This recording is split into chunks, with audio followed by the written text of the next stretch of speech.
बच्चों आज हम एक मजेदार सी चीज शुरू करने जा रहे हैं जिसका नाम है किरचॉफ्स लॉस। सर्किट एनालिसिस या basically circuit based problem solve करने में कैसे मददगार होते हैं, उन सारी चीजों को जानेंगे और इन लॉस के बारे में भी एक बढ़िया एनालिसिस लेके जाएंगे कि पहली बात तो ये होते क्या है और साथ ही साथ ये कैसे हमारी मदद कर सकते हैं कॉम्प्लेक्स सर्किट्स को भी सॉल्व करने में। ठीक है, ये कहता है आपका जंक्शन रूल। आई थिंक इसमें कोई दिक्कत नहीं है और आप बड़ी आसानी से समझ गए कि capacitor circuit obeys the principle of conservation of charge. इसका मेन जो थीम है, जो प्रिंसिपल है जिस पे बेस्ड है जंक्शन रूल, वो है कंजर्वेशन ऑफ चार्ज। और ये स्टेटमेंट्स आपको पता होने चाहिए क्योंकि अगर आपसे स्टेटमेंट वाइज क्वेश्चन पूछ ले तो आपको ये चीजें क्लियरली डिफरेंशिएट करना आना चाहिए। अब आगे बढ़ते हैं और दूसरे रूल की बात करते हैं जो कि कहलाता है मेरा लूप रूल। क्या कहते हैं इसको? Loop rule. अब इसका कहना यह है कि एक कोई क्लोज सर्किट होता है तो उसमें अलजेब्रिक सम होता है, जितने भी पोटेंशियल ड्रॉप और पोटेंशियल गेन्स का, वो सब जीरो के बराबर होता है। हेलो बच्चों, कैसे आप लोग? आप सभी का स्वागत है इस बहुत बढ़िया से चैनल पे infinity learn NEET by Shri Chaitanya. बच्चों आज हम एक मजेदार सी चीज शुरू करने जा रहे हैं जिसका नाम है किरचॉफ्स लॉस। अब ये किरचॉफ लॉस आपके कैसे काम आ सकते हैं, क्या होते हैं, सबसे इंपॉर्टेंट बात, और दूसरी चीज सर्किट एनालिसिस या basically circuit based problem solve करने में कैसे मददगार होते हैं, उन सारी चीजों को जानेंगे और इन लॉस के बारे में भी एक बढ़िया एनालिसिस लेके जाएंगे कि पहली बात तो ये होते क्या है और साथ ही साथ ये कैसे हमारी मदद कर सकते हैं कॉम्प्लेक्स सर्किट्स को भी सॉल्व करने में। ठीक है, तो शुरू करते हैं हमारे किरचॉफ लॉज इन कैपेसिटर्स। अब यही लॉ देखो आपके आगे जाके रेजिस्टर में भी काम आते हैं। ठीक है, सो बहुत सारी चीजें सिमिलर हैं, जैसे कि आपने कॉम्बिनेशन ऑफ रेजिस्टर में भी देखा होगा कि सिमिलैरिटी तो है, भले रिजल्ट थोड़ा उल्टा आ जाए। कैपेसिटर का सीरीज रेजिस्टर के पैरेलल को मैच करे, कैपेसिटर का पैरेलल सीरीज के रेजिस्टर को मैच करे, लेकिन सिमिलैरिटी तो है। तो उसी तरीके से सिमिलैरिटी यहां पे भी है और सिमिलैरिटी किस तरीके से किरचॉफ लॉ की, उसको आप समझते हैं और फटाफट से जानते हैं। तो जैसा कि हम हमेशा से करते आए हैं, एक सवाल आपके लिए, बाकी सब मेरे लिए। तो ये सवाल आपके सामने कुछ इस तरीके के रहा कि when the switch is changed from position 1 to 2, एक स्विच है जिसको हम 1 से 2 पोजीशन पे चेंज कर देंगे। ये स्विच रहा और इसको हम चेंज कर देंगे 1 से 2 के बीच में। ठीक है, तो मतलब यहां से सर्किट ब्रेक हो जाएगा और वो 2 से ज्वाइन हो जाएगा। Okay, determine the ratio of the charge on the plates of the capacitor when the switch was at position 1 to position 2। मतलब जब पोजीशन 1 पे स्विच था तब इस कैपेसिटर प्लेट पे कितना चार्ज था, उसका रेशियो लेना है। जब इस स्विच इधर 2 पे शिफ्ट हो जाएगा तब उस पे कितना चार्ज रहेगा, इन दोनों का रेशियो लेना है और आंसर बताना है। मैं आप सभी के आंसर का वेट करूंगा एंड कमेंट में बताओ आंसर, मैं पर्सनली उसको लाइक और कमेंट बैक करूंगा। ठीक है, आगे बढ़ते हैं और अब जानते हैं किरचॉफ लॉ है क्या। तो किरचॉफ लॉ बेसिकली हमें सर्किट एनालिसिस करने में काफी मददगार होते हैं। Kirchhoff rule can be used to determine the potential difference and charge on the plates of a capacitor in any electric circuit. In a circuit with capacitor and batteries 2 important rules are involved. और कौन से वो 2 rule हैं, आओ देखते हैं। तो सबसे पहला जो रूल है वो कहलाता है जंक्शन रूल। अब जंक्शन रूल बेसिकली क्या होता है कि आप जब कोई भी सर्किट सॉल्व करते हो तो आप अलग अलग टाइप के जंक्शंस देख सकते हो, राइट? अलग अलग टाइप के आप जंक्शंस को देखोगे। जैसे कि यहां पे एक पर्टिकुलर जंक्शन बनाता हूं मैं, ये रहा कुछ इस तरीके का, ये एक है मान लो, ये एक है, ये एक है। ठीक है, अब यहां पे एक कैपेसिटर इस तरीके का लगा हुआ है, यहां पे एक कैपेसिटर लगा हुआ है, यहां पे मान लेते हैं एक बैटरी थी। ठीक, यहां पे एक बैटरी थी। ओके, अब हो क्या रहा है कि चार्जेस का फ्लो हो रहा है इस पर्टिकुलर जंक्शन पे। किस अंदाज में? देखो, यहां से एक चार्ज Q1 जा रहा है, यहां पे एक चार्ज Q2 कुछ इस तरीके से जा रहा है, यहां पे चार्ज Q3 जा रहा है और यहां पे चार्ज आ रहा है Q4। अब जंक्शन रूल बेसिकली ये बोलता है कि किसी भी एक जंक्शन पे जो भी इनकमिंग करंट है वो आउटगोइंग करंट या आउटगोइंग चार्ज के बराबर होगा। ठीक है, जंक्शन रूल का सिंपल कहना यह है कि भाई जो भी इनकमिंग चार्ज है वो आउटगोइंग चार्ज के बराबर है। किसके बराबर है? वो आउटगोइंग चार्ज के बराबर है। सिंपल सा फैक्ट उसका यही है कि इनकमिंग चार्ज आउटगोइंग चार्ज के बराबर है। मतलब Q1 आ रहा है और Q4 आ रहा है और जा क्या रहा है, Q2 और Q3 जा रहा है। मतलब Q1 प्लस Q4 बेसिकली तुम्हारा किसके बराबर हो जाएगा, Q3 प्लस Q2, यानी Q2 प्लस Q3 के बराबर। तो ये कहता है आपका जंक्शन रूल। आई थिंक इसमें कोई दिक्कत नहीं है और आप बड़ी आसानी से समझ गए कि capacitor circuit obeys the principle of conservation of charge. इसका मेन जो थीम है, जो प्रिंसिपल है जिसपे बेस्ड है जंक्शन रूल, वो है कंजर्वेशन ऑफ चार्ज। और ये स्टेटमेंट्स आपको पता होने चाहिए, क्योंकि अगर आपसे स्टेटमेंट वाइज क्वेश्चन पूछ ले तो आपको ये चीजें क्लियरली डिफरेंशिएट करना आना चाहिए। The incoming charge at any junction is equal to the outgoing charge from the junction. That is what I have told you. In other words, in any isolated system, the net charge is conserved. So in this system, as shown in figure, जो कि आपके सामने दिखा दी, ये कहलाता है मेरा junction rule. अब आगे बढ़ते हैं और दूसरे रूल की बात करते हैं, जो कि कहलाता है मेरा लूप रूल। क्या कहते हैं इसको? Loop rule. अब इसका कहना यह है कि एक कोई क्लोज सर्किट होता है तो उसमें अलजेब्रिक सम होता है, जितने भी पोटेंशियल ड्रॉप और पोटेंशियल गेन्स का, वो सब जीरो के बराबर होगा। मतलब देखो कि अगर मान लो मैंने एक सर्किट बनाया, कुछ इस तरीके का,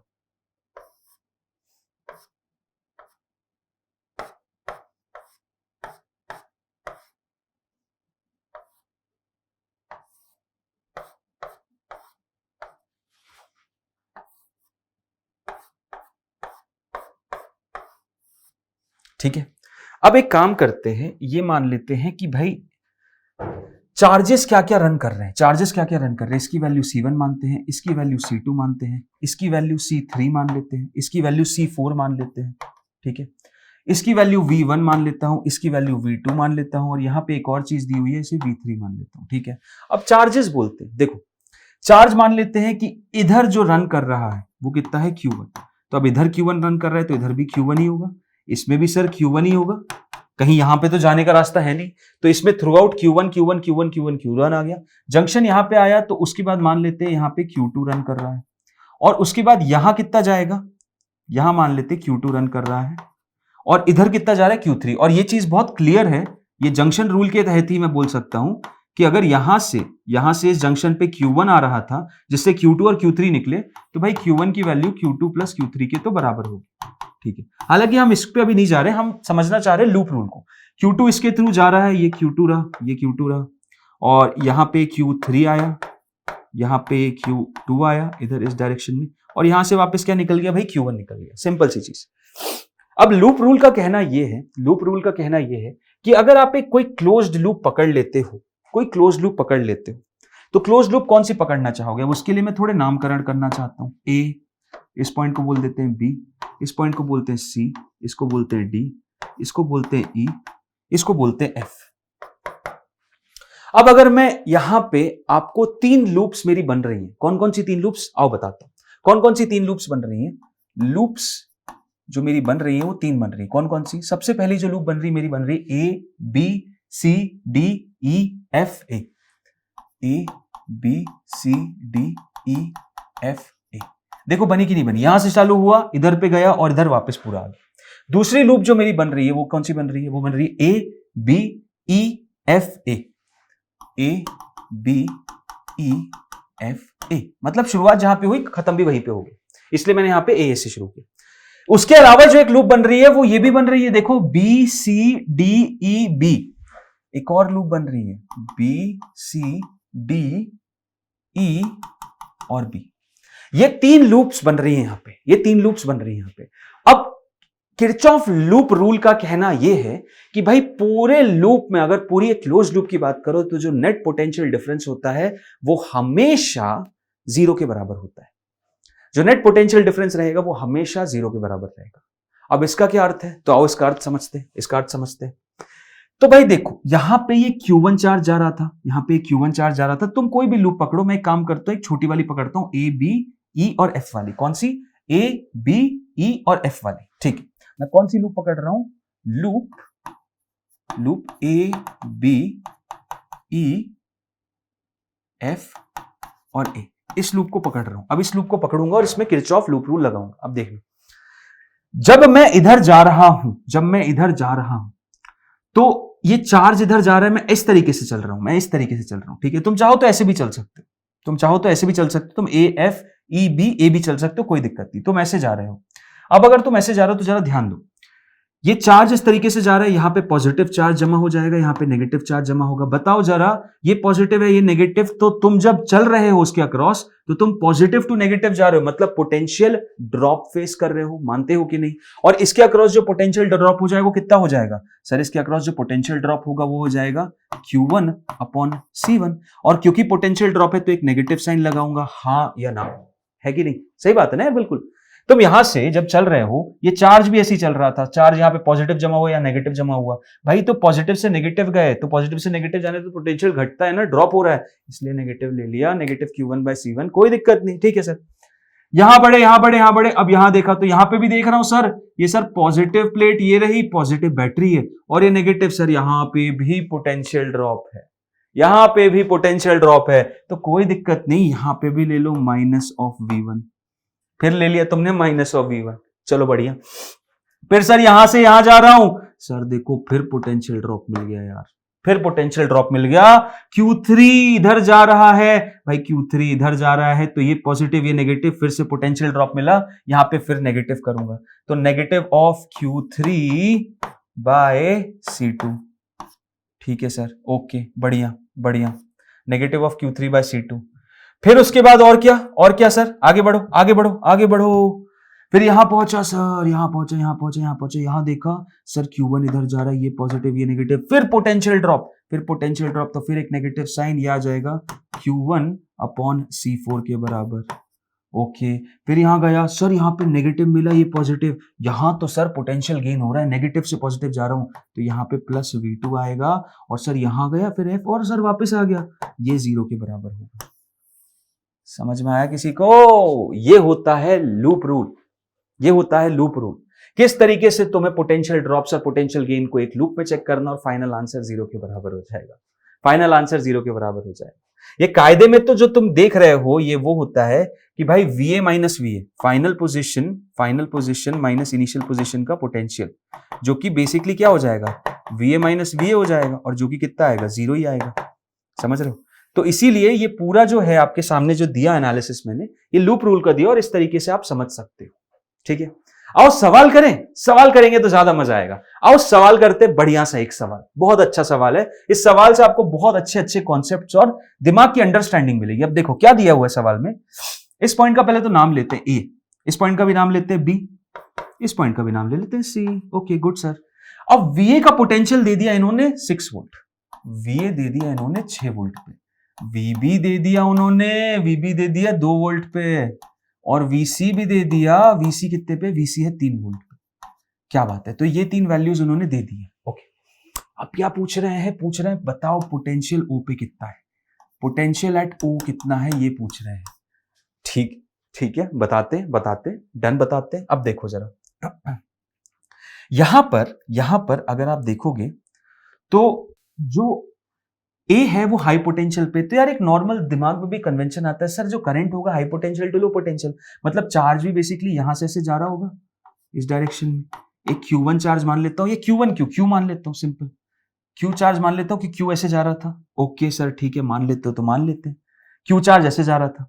फिर उसके बाद यहां बंटवारा होगा सर, यहां पे सर Q1 जाएगा और यहां Q2 जाएगा। अब मैं बोल रहा हूं यहां तुम Q1 और Q2 क्यों ले रहे हो, तुम बांटो ना, तुम बांटो, एक को एक काम करो, एक को तुम Q1 ले लो और दूसरे को क्या ले लो, दूसरे को ले लो Q-Q1, एक को Q1 ले लो और दूसरे को क्या ले लो भाई, दूसरे को ले लो Q-Q1, दूसरे को ले लो Q-Q1, ठीक है, दूसरे को ले लो आप Q-Q1, ये रही आपकी बैटरी, ये रही आपकी बैटरी। इधर Q1 जाएगा तो इधर कितना जाएगा, Q-Q, सिंपल सी चीज। अब चलते हैं एक किसी पॉइंट पे, क्योंकि देखो VA-VO निकालने के लिए तुम्हें क्या निकालना है, तुम्हें निकालना है VA-VO। तुम VA-VO निकालोगे, ठीक है, या VO-VA जैसे भी निकालोगे तो उसकी वैल्यू तुम्हें पता है कितनी हो जाएगी। देखो फाइनल माइनस इनिशियल, VO-VA निकालोगे, कैसे निकालोगे, VO-VA, मान लो तुम यहां से यहां तक जा रहे हो, इस पॉइंट से इस पॉइंट तक जा रहे हो, क्लोज लूप नहीं, तुम ए पॉइंट से इस पॉइंट तक जा रहे हो, ये इनिशियल है फाइनल, तो तुम क्या ऑब्जर्व कर रहे हो, सर यहां पे तो प्लस Q चार्ज जा रहे हैं, प्लस होगा ये नेगेटिव होगा, यहां पे पोटेंशियल ड्रॉप हो रहा है, तो VO-VA की value minus of Q by उसकी कैपेसिटेंस कितना है, 60 माइक्रोफैराड इतनी आ रही है। अब उसके लिए मुझे Q की वैल्यू पता करनी पड़ेगी, क्योंकि देखो इसमें मेरे को VA पता है, C1 पता है, बट Q नहीं पता, तो मुझे इसके लिए Q पता करना पड़ेगा, और Q की ही तलाश में हूं मैं Q की ही तलाश में हूं, तो मैं क्या करूंगा, सबसे पहले इक्वेशन लेता हूं A से B तक, तो VB VB देखो जरा, सबसे पहले क्या करूंगा, VB माइनस VA करूंगा, VB माइनस VA करूंगा, मतलब यहां से ऐसे चल रहा हूं यहां तक, final potential minus lower initial potential. अब देखो यहां ऐसे जब जा रहा हूं तो क्या देख रहा हूं, यहां पे सर पॉजिटिव है नेगेटिव है क्योंकि चार्ज ऐसे जा रहा है, फिर यहां पे भी देखा सर चार्ज ऐसे ही जा रहा है तो इस पे पॉजिटिव होगा इस पे नेगेटिव होगा, मतलब पहले गया तो पहले क्या लिखूंगा sir, potential drop, positive to negative जा रहा है पोटेंशियल ड्रॉप, और पोटेंशियल ड्रॉप कितना हो जाएगा सर, जितना भी इस पे चार्ज है डिवाइडेड बाय कैपेसिटेंस, मतलब that is going to be equal to Q by C1 with the negative से, ठीक है सर। फिर उसके बाद ऐसे गया सर, ऐसा गया, यहां पे भी सर पॉजिटिव से नेगेटिव, तो यहां पे भी एक नेगेटिव आएगा और ये आ जाएगा Q minus Q1 divided bye C2, है कि नहीं, मानते हो कि नहीं मानते, बिल्कुल सिंपल सी, यहां पोटेंशियल ड्रॉप आ गया VB माइनस VA, इसमें जरा वैल्यू रखते हैं, VB की वैल्यू कितनी दी है सर 2, VA की वैल्यू कितनी दी है sir 6, that is going to be equal to minus of Q by कितना, Q by 60 sir, Q by 60, और साथ ही साथ यहां पे क्या, Q minus Q1 divided by कितना सर, यहां पे Q minus Q1 divided by इसकी कैपेसिटेंस कितना है 20, ओके सर, बढ़िया बढ़िया, बहुत सही।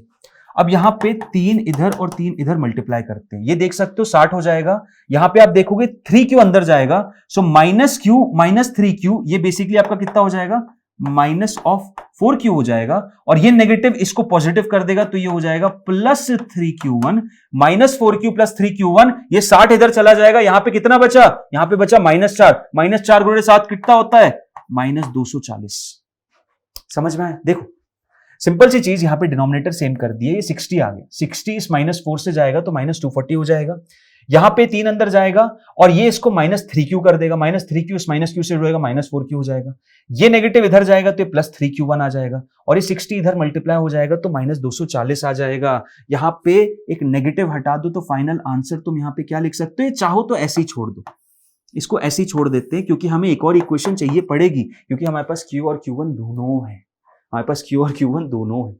अब जैसा यहां किया वैसे ही सर यहां पे VA से VC भी कर लें, VA से VC भी करते, चलो हम निकालते हैं VC minus VA, VC minus VC, VC minus VA, तो यहां से ऐसे चलेंगे, फाइनल ये है इनिशियल ये है, तो यहां से जा रहे हैं, यहां से जा रहे हैं तो सर यहां पे क्या हुआ सर, पोटेंशियल ड्रॉप, यहां भी चार्ज जा रहा है तो सर इस पे पॉजिटिव इस पे नेगेटिव, यहां भी पोटेंशियल ड्रॉप, दोनों जगह पोटेंशियल ड्रॉप, फटाफट लिख दो, इस पे चार्ज क्या है Q, इस पे क्या है Q1 है, तो फटाफट से जरा बताओ मेरे को कि VA माइनस VC कितना हो जाएगा, VA माइनस VC सर वही होगा कि minus of Q by C minus of Q by C1 minus of Q1 by C3, है कि नहीं। अब VC की वैल्यू कितनी, VC की वैल्यू 3, VA की value 6, so 3 minus 6 is equal to minus Q by C1 की वैल्यू थी 60, C1 की वैल्यू 60, माइनस ऑफ Q2 की वैल्यू कितनी, Q2 की वैल्यू कितनी 30, Q2 की वैल्यू Q1 C3 की वैल्यू 30 है ना, C3 की वैल्यू कितनी आ गई 30 आ गई, ये यहां सॉल्व हो गया। यहां पे भी कुछ जुगाड़ लगाते हैं, इधर 2 करते हैं, ये इधर चला जाएगा, -3 इंटू 60 -180 हो जाएगा, और ये कितना हो जाएगा, this will turn out to be minus of Q, और ये हो जाएगा माइनस ऑफ 2Q1, ठीक है, एक फॉर्मूला ये आ गया, एक फॉर्मूला ये आ गया, एक फॉर्मूला ये आ गया, बताओ किसको सॉल्व करोगे, इसको लोगे तो यहां कैसे लोगे, एक काम करते हैं, पहले तो इसको यही लिख लेते हैं, -240 is equal to minus of 4Q plus 3Q1, ठीक है। अब क्या किया जाए सर, तो एक चीज मेरे दिमाग में आ रही है, क्या आ रही है सर आपके दिमाग में, एक चीज मेरे दिमाग में आ रही है कि क्यों ना इसको 4 से मल्टीप्लाई कर दिया जाए दोनों तरफ, और इसको इससे घटा देंगे, या इसको इससे घटा देंगे, जो आपको ठीक लगे, इसको घटा देंगे तो -4Q और यहां +4Q कैंसिल हो जाएगा, है कि नहीं, बिल्कुल।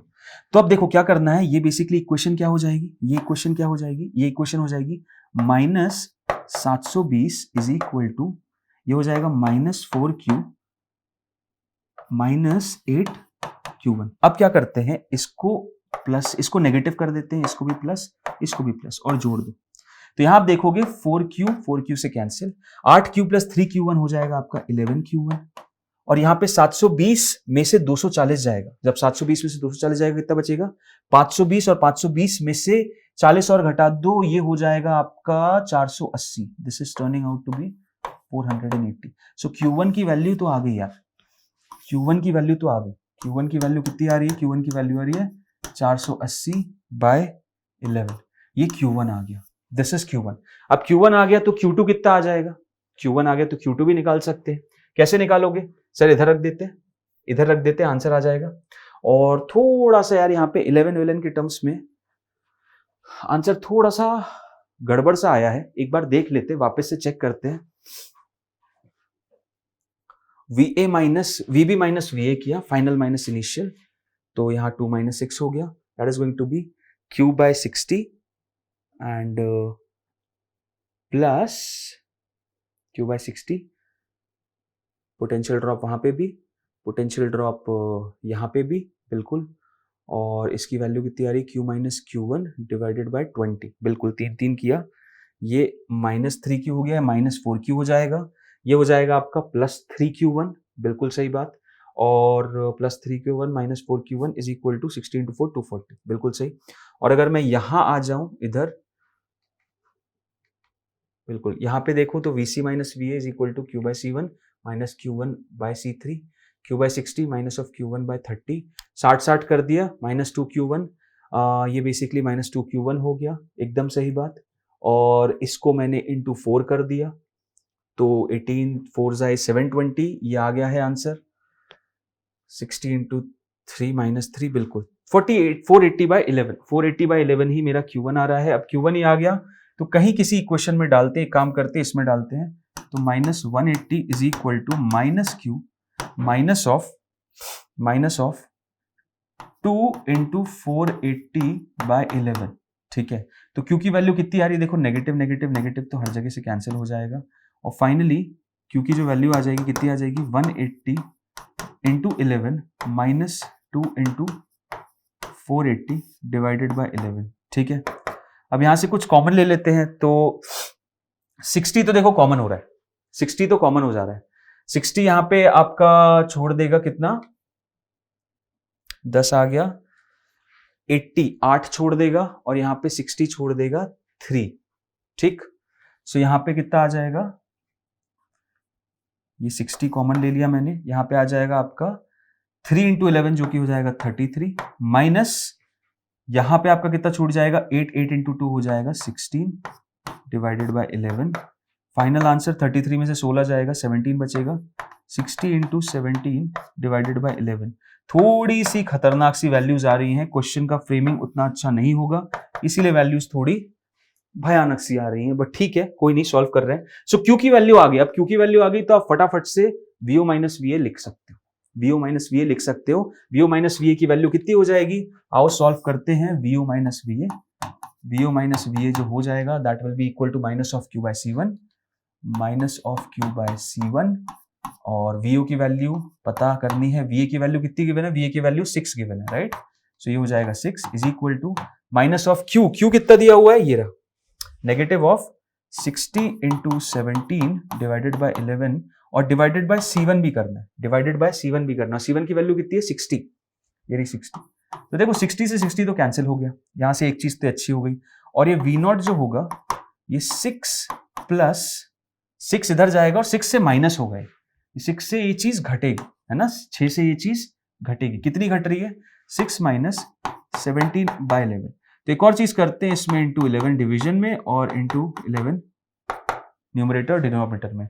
66 - 17 अगर मैं करता हूं, 66 - 17 में करता हूं, 67 - 17 तो मेरा आ जाएगा 50, लेकिन वहां पे एक चीज बढ़ाई तो 49 आ रहा है, 49/11, राइट, 49/11, 56 और 66, यस। सो VO की जो वैल्यू आ रही है 49/11 आ रही है। थोड़ी सी खतरनाक सी वैल्यूज आई, आप एक बार चेक भी कर लेना कि इसमें कुछ मैथमेटिकल कैलकुलेटिव एरर ना हो, बट आई सपोज मैंने आपको जो थीम है, थीम समझा दी है कि थीम क्या होगी और किस तरीके से सवाल को सॉल्व कर सकते हैं। नीट के पॉइंट ऑफ व्यू से सवाल नहीं है, बट हाँ ये उस पॉइंट ऑफ व्यू से है कि आपसे समझ पाओ कि किस तरीके से निकाला जाता है। हम किरचॉफ के ही लॉस को यूज करके किस तरीके से पोटेंशियल डिफरेंस की हेल्प से फाइनल आंसर निकालते हैं। थोड़ा बहुत शायद कैलकुलेशन में एरर हो, और नहीं है तो फिर थोड़ी वैल्यूज इसकी बहुत अजीब सी दी गई थी, जिससे वजह से फाइनल आंसर आया है। ठीक है, सो मेन मेरा जो अप्रोच है, मेन मेरा जो एंड रिजल्ट है वो ये, आप ये अप्रोच समझ जाओ कि किरचॉफ लूप लॉ कैसे करते हैं, और साथ ही साथ वो क्वेश्चन जो आप लोगों को दिया उसका आंसर मुझे कमेंट में बताना। I myself will comment back on the right answer over there. ठीक है, सो इसी के साथ इस पर्टिकुलर सेशन को क्लोज करेंगे हम, एंड ऐसे ही मजेदार अमेजिंग कंटेंट के लिए इस चैनल को फटाफट सब्सक्राइब कर लो, और लाइक भी करके जाना, और कमेंट करिए आप लोगों को ये सेशंस अच्छे लग रहे हैं, नहीं लग रहे, कुछ पॉजिटिव फीडबैक आप अगर देना चाहते हैं तो we are all welcome for that. So इसी के साथ मिलते हैं अगले कॉन्सेप्ट वीडियो में। Till then, thank you and bye bye.